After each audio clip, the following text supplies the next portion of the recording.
Welcome to the Focus on Why podcast. I'm Amy Rowlandson and I ask my guests one simple question. Why? Focusing on the importance of why, I share with you the relatable, uplifting and inspiring conversations I have with people from all walks of life. This podcast will encourage you to focus on your why to enable and empower you to achieve the success you desire. Have a purpose, have a plan, focus on why. Before we start, I would like to draw your attention to my weekly email newsletter, Friday Focus. Each Friday, I focus on one topic with one action arising.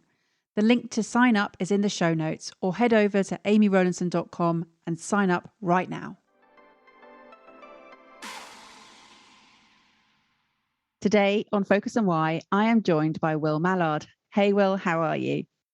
Great to be on, Amy. Looking forward to the opportunity to, I suppose, expose myself a little bit in terms of vulnerabilities. And I'm usually on the other side of the microphone with my podcast. Yeah, well, thank you very much. It was great to be on. So My Property World, great show. Really tune in to hear people's journeys about what they're doing in property. And there are so many different ways that you can access the property industry.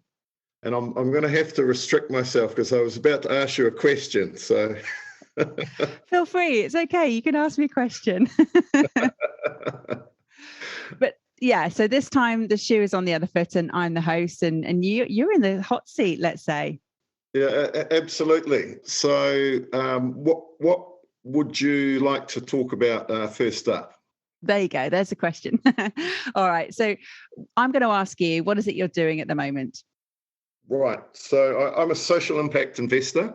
So it's primarily focused on English social housing portfolios and I suppose other needs-based property-connected investments. So that's the current space. I suppose people may or may not be interested. I'm a New Zealander by birth.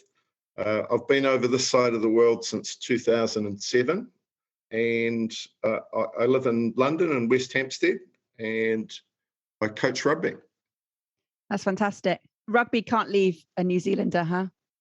Yes, or certainly in my generation. I think there were 20 rugby teams in my co-ed secondary school when I was there. I think it's getting less popular these days to play, even though they're perhaps a little bit more high profile in the international game. So coaching whom now? So I coach at Belsize Park, which is the highest ranked pub team in England. It's also the largest amateur adult club in the country. We have, I think, eight adult sides out most weekends. And it's a great fun place for people to get involved in an activity in a big, lonely city. And do you play at all now, or are you just coaching? I get asked every weekend to play, but I've been there and done that, I think. Yeah, I know that you sort of reach a limit of no point of no return in terms of it just hurts too much to play. Yeah, and 20 kilos ago, it was a different game. Fair enough. So your passion for rugby is there, and the social impact. Tell me about that. How is it that you have fallen into this area of work? So I suppose there's a series of sliding door moments. So going back to my childhood, the society that I grew up in was on a world scale relatively affluent. And as a 19-year-old, I travelled overseas and played rugby in South Africa. The time I spent there, I got exposed to a level of inequality and poverty and just unbelievable hardships that I hadn't really conceived prior to seeing it in person. And I think that shaped me. And so while I was there playing rugby, it had an enormous impact on me, I think, in terms of understanding what's important to me and that the sense that, you know, other people matter, I suppose.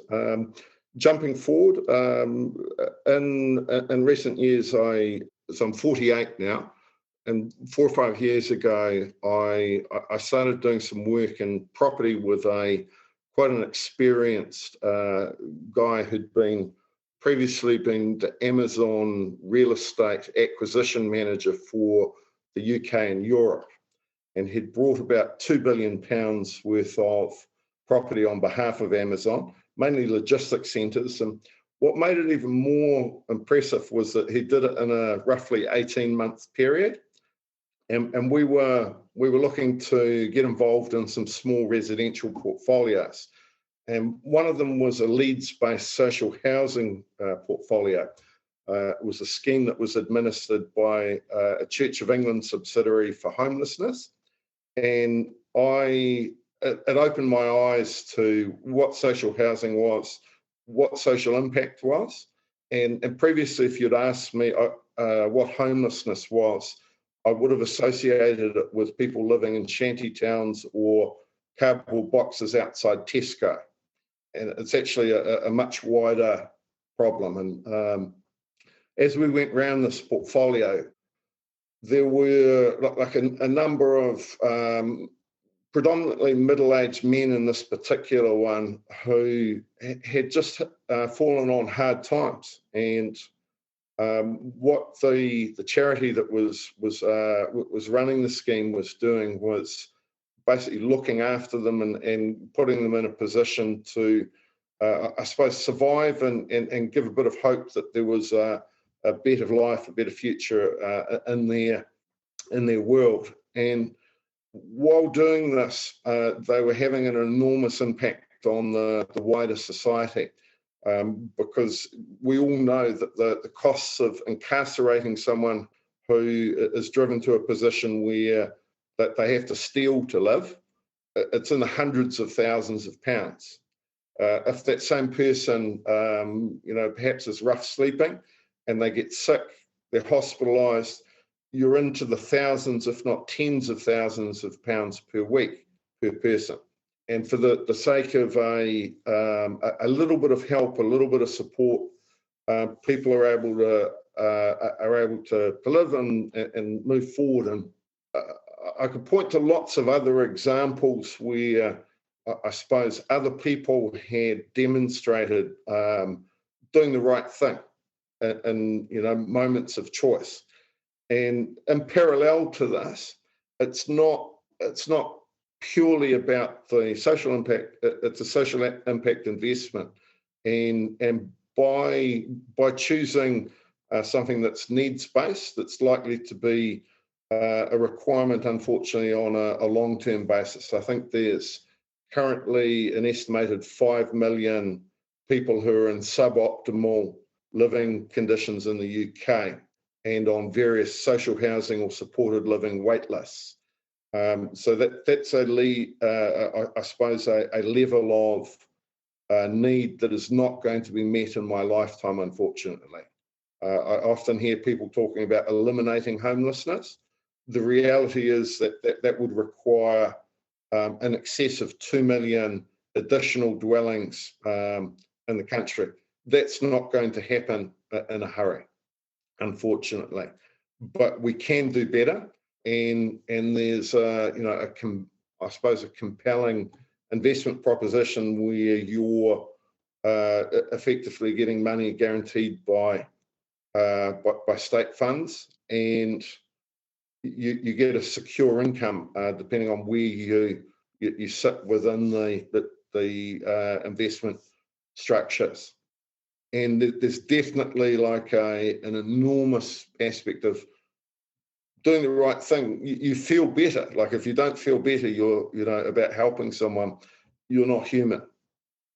So that would be I suppose the heavy version of it. Like there's hundreds of individual stories about the people who we house and some harrowing tales. So I don't know if you want to get into some of those. Like there's lots of examples of people who have had very tough lives. They've got physical disabilities, they've got medical issues, they've got mental health issues, they've got family issues, they've got all sorts of dependencies and And I genuinely think as a society, it's a good thing that we put a portion of what the society creates as an economy back into looking after people who are perhaps a little bit less able and are in a tough spot, because a huge portion of society is only a step or two away from being in that position themselves. And I always think, what if it was my mum? And, would I want her to be taken care of? Absolutely. Am I okay paying an extra, 2-3% in marginal tax rate? Absolutely.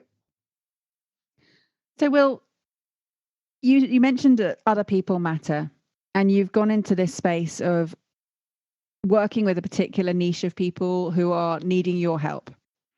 But knowing that it's not going to be achieved in your lifetime, knowing that the work is never done, and that there are some horrendous, harrowing stories that you're facing every day, what is driving you to or what is it that you feel will be achieved in your lifetime? Is there a point where you say, okay? I think there's a sense of a continual fulfilment. I've thought about this quite deeply. So I personally take great contentment from reflecting and thinking that I've made the most of what I've got in a given situation, which is very rarely enough or as good as it could be or it might be or it should be, but making the most of it, having a go. I think it's not necessarily about happiness. People often, talk about having a happy, easy life. I don't want that necessarily. I want a fulfilled, engaged life where I'm connecting with people. This applies in a business context. The basic idea in business is to do as little as possible and make as much money as possible. And certainly in investment businesses. And that's not a bad goal necessarily, but I like the engagement with people. I've got no desire to, I suppose, down tools and sit on a beach for the rest of my life. Absolutely zero. And that sense of fulfillment, and it's not necessarily hard work, it's the engagement in the process. Trying to figure stuff out. Like I love solving problems, and this is one of the big problems. And it's in parallel with another big problem in society where we haven't made provision for the future. There's insufficient pension funds for the current population, and housing is a way of, I suppose, providing for that or investment into housing. And I kind of see those things as really well matched, and I enjoy it. I love it. I really feel over the last several years, I've figured out what I want to do when I grow up. If I look back at everything I did up until that point, it was opportunistic. It was where someone else had suggested something, and I just kind of like nodded and gone along and made the most of it. But this is something I've consciously chosen to do. Similarly, I've chosen to move to England, quite specifically, deliberately, because I think it's a good place to live. And it really is that simple. I think it's a relatively stable economy, despite the volatility that's going on. You can count on the fact that there's not going to be a military coup overnight, or I hope not anyway. You've got a basic level of property rights. You have a legal system that's not dependent on how much you've paid the dictator or the prince or whoever the ruler of the country is. And I like it, and I think that's why there's hundreds of thousands of people desperately trying to come here all the time. So cast your mind back to when you just said that you're not about that easy life and happiness, and yet you're positioning yourself, as you say, in a country that has a stable economy, a relatively easy life that you can lead. And yet you said that your life was shaped by being exposed to the hardships and the inequality and poverty in South Africa. So why choose here and why not there? So in terms of the move here, preceded, I think, the realization around social impact and the importance of that. And you work with what's in front of you. Like I decide, the first decision was to move to England. And I often get asked, why have you moved from New Zealand to England? Like, everyone wants to move there. And I think there's just a lot more going on. And I think people genuinely, they make decisions for their own reasons and then look for others to, I suppose, agree with those decisions. My decision to move over was not connected to social impact, but while I've been here, and I think in a relatively stable country, I've been fortunate enough to see that actually I can help other people, and yes, that's really, really important to me.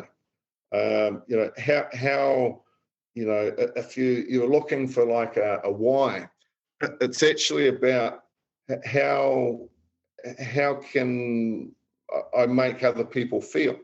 If I can make someone feel a little bit more secure, either an investor who has an uncertain future, or an individual who is struggling and they need a housing solution, they need someone to talk to.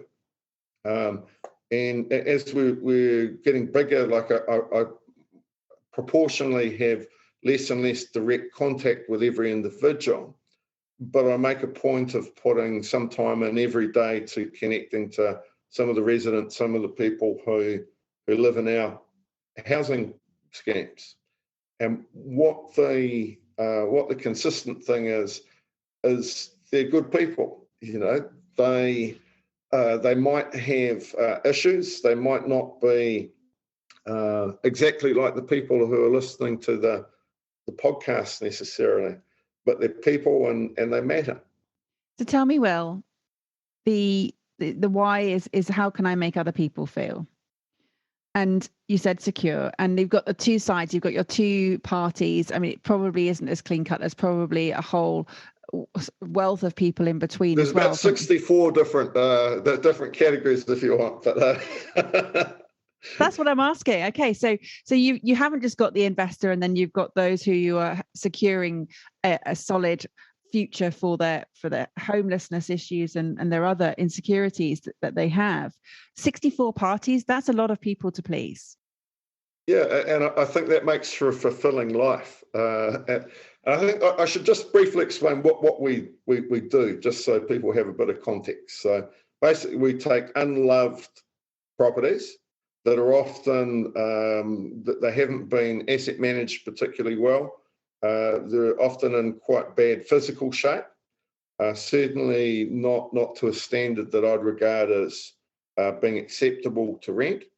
And we improve them, and then we make them available, usually through a housing association or some other form of partnership with either a local authority or a third sector organisation like a charity. That's kind of the basic sort of overview. The investment proposition is quite simple. You're taking something that's not very good and you're making it more valuable. You're also creating a longer term income stream. So I'll use a very simple example. If you have a property that you're renting to an individual student, say, the security of your tenure is very different than if you're renting for the same price to an organisation that has a £100 million balance sheet, which a medium-sized housing association would easily have. And I always use the high street example. People get this a little bit more intuitively. If you have a pop-up shop in a retail space on your local high street, the whatever they're renting on a month-to-month basis is far less valuable than if you're renting it to, say, Barclays Group on a 20-year upward-only rental basis, or sorry, lease basis. Most people understand that at a sort of an extreme, and by I suppose combining and understanding that that there's an ability to take something and make it more valuable, you've got an ability to do more of it, and by doing more of it, you're providing a housing solution for even more people, and so it becomes a snowball effect, I suppose. And I always sort of get caught up because people often say you're doing great, you're growing really quickly, and I always feel like we're not growing fast enough. So you mentioned that there are properties which are not being asset managed well enough, and you said that there was at least 2 million dwellings needed. I'm looking around properties around me, and there's always empty properties. What can people do to ensure that these properties are being brought to market to help solve your problem at least? Right, so they can certainly get in touch with us, and we can help. But there's a number of schemes available which vary from council to council. There's state funding, there's local authority funding, both on loan and grant basis. When I say most, there's a number of housing associations that are set up to bring empty homes back into the market. And in my mind, like, people talk about environmentally friendly properties. Building a whole new property cannot conceivably be as environmentally friendly as improving an existing one. There's no logic that could convince me otherwise. And there's enormous amounts of stock in the wider market, but not quite to the extent people would have you believe. So there's currently about 30,000 empty houses in Greater London, a housing stock that must be, I actually don't have that figure offhand, but I imagine it's between 3 and 4 million if you ask me to hazard a guess. So not a huge number, and an empty house. There's different ways of measuring what is an empty house. That no one's in there, or it's been empty for more than 2 years, depending on who you're talking to, or what state authority you're viewing it through. It will vary. But what can they do? So it depends whether they're looking to get involved and be a developer, actually run the improvement themselves. They can bring it to the attention of a developer. They can bring it to the attention of, and you can, in addition to wandering the streets around you and looking for boarded up houses, there's empty home lists that each council maintain, and it's freely available, which can be a way of doing it at a slightly bigger scale. And what the missing piece I observe most people who haven't done something like this before is they haven't thought through what's the end use, who's the end user, how is it going to be structured, how will it work economically, what's the residual value once you've taken out the cost of improving it as well as the cost of getting control or buying the property. Is there planning implications? Is the property actually suitable, in its current configuration? And quite often it's getting quite popular to do commercial conversions to residential, and that's a specialist space. I'd caution people around that, because a lot of things can go wrong, and financially, you're leaving yourself quite exposed if you don't have the right people around you. And I think that if there's sort of one key thing that I've figured out myself, is that I don't know very much about most things.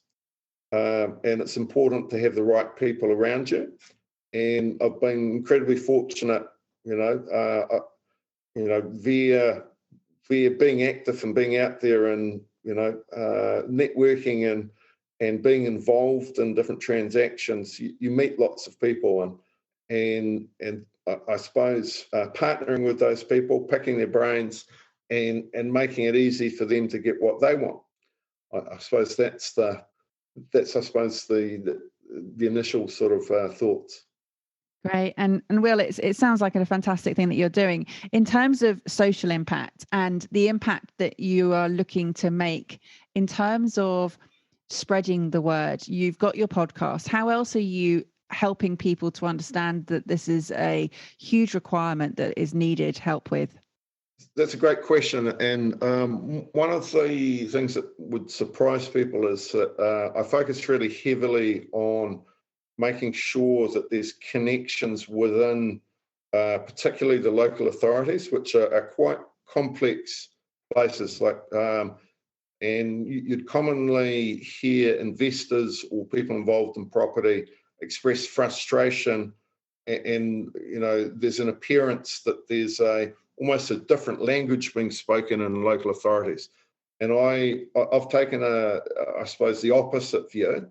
I think they do a great job, 99% of the time.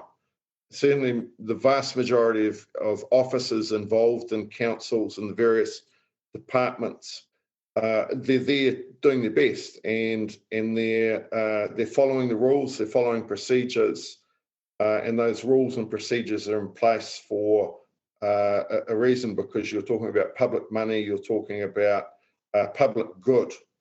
And by engaging, actively. So a quick example, and this is like a micro example that anyone would be able to apply.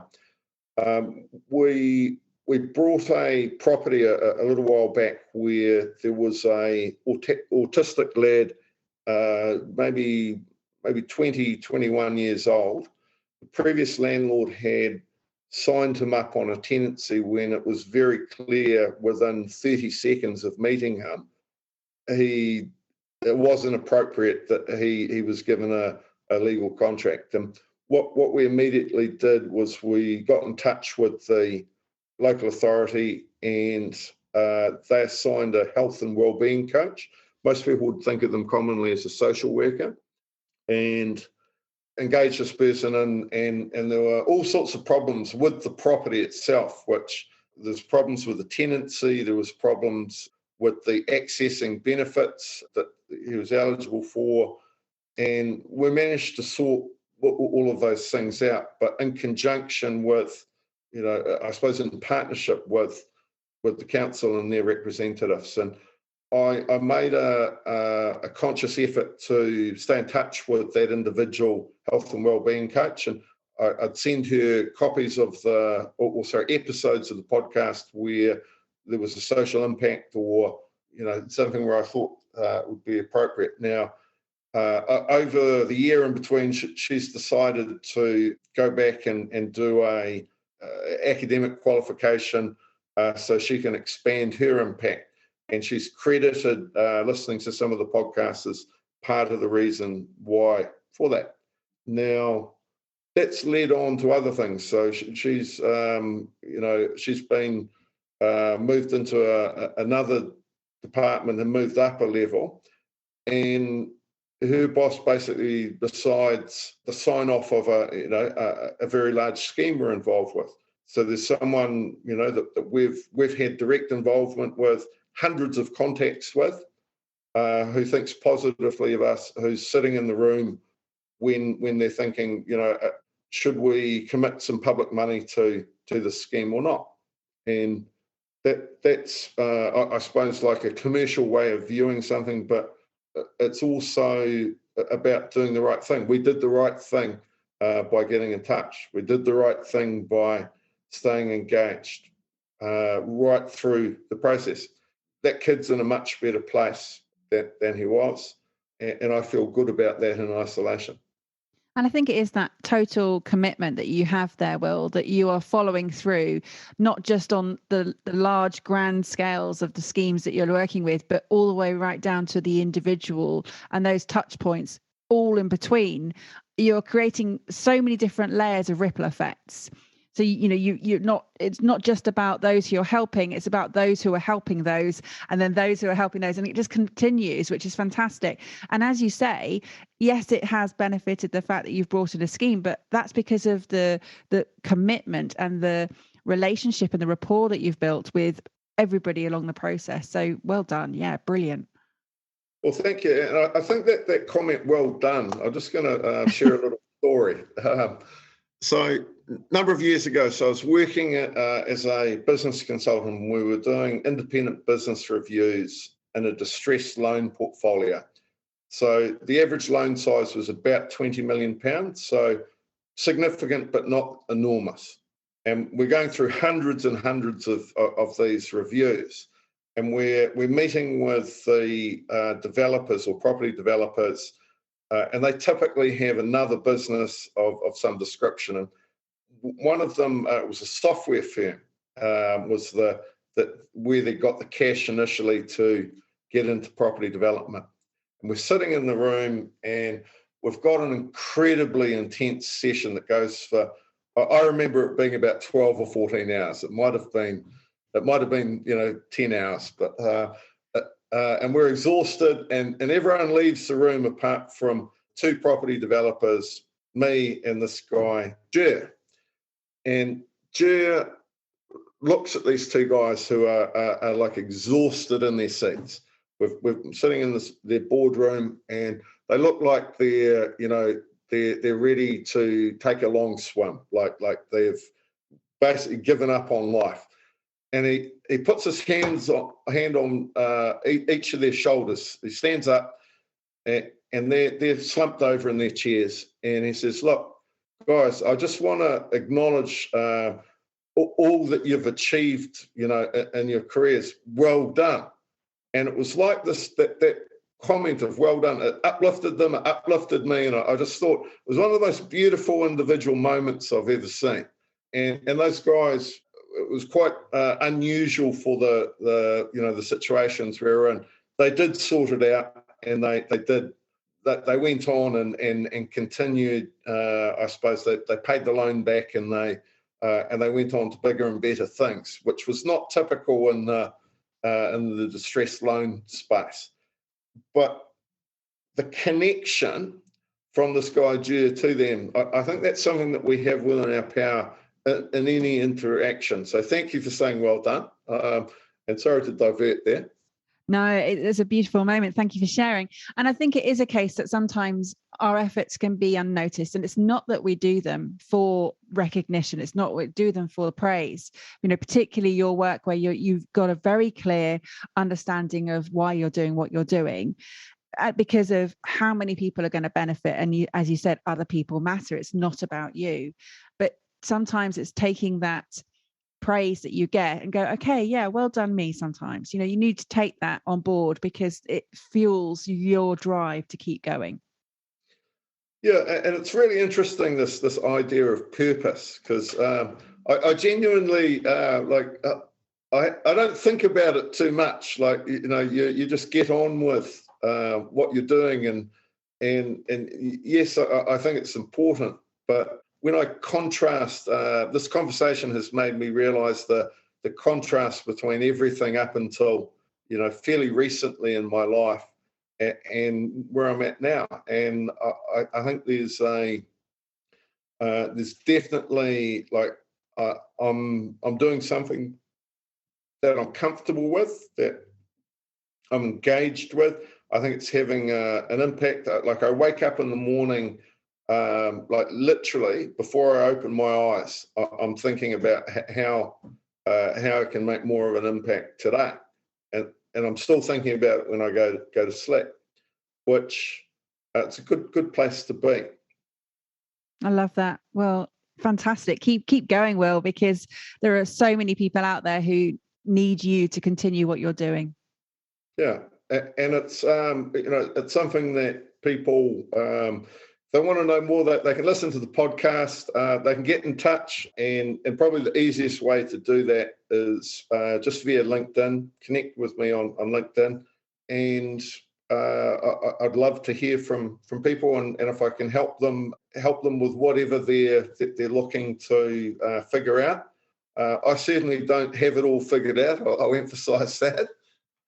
Yeah, well, you are an unsung hero for sure. And I'd just like to reiterate the well done element of what you're doing. It really is incredible. So, yeah, how would you like to close this episode out today, Will? So it's a story that I think sort of sums up how I think about living. So I had a judo coach. I took up judo back in New Zealand, and this guy was an Englishman. He'd been a veteran of D-Day in the Second World War. He was a commando, very tough sort of character, but incredibly caring, kind man. He was 80 years old when this story came about. And I'd started doing judo, and I had my first tournament coming up that weekend. So this might have been on a Wednesday before a Saturday tournament. And I asked him, what can I do to prepare more for the tournament? I want to be ready. And he looked at me like I was an effing idiot. And I sort of like was in this moment of just wondering, what's he going to say? And he looked me in the eye and said, you're either ready or you're not. And over time, I've realised like what that means is that we'd all like to be a bit more prepared, and we'd all like to have more resources. We'd all like to, I suppose, have things thought out and planned a little bit better. And I think that ability to literally make the most of where you are now and take a step forward. And that step hopefully is in the right direction. Hopefully it's for the right reasons, but you're much better getting on and doing it. And your ability to do the right thing, to do better, it relates to the ability to take action, to have a go. And I think the final thought is that whatever you're wanting to do, have a go, do your best. And there's an enjoyment in that. How has this conversation had an impact on you? What value have you received from tuning in? What are your reflections with actions? Please take a moment to leave me an Apple Podcast or Spotify review sharing how Focus on Why has made a difference to you today. Remember, the conversation doesn't end here. To keep it going, simply connect with me on LinkedIn, Instagram, Facebook or Twitter, or join the Focus on Why Facebook group. All the links are in the show notes. Have a purpose, have a plan, focus on why.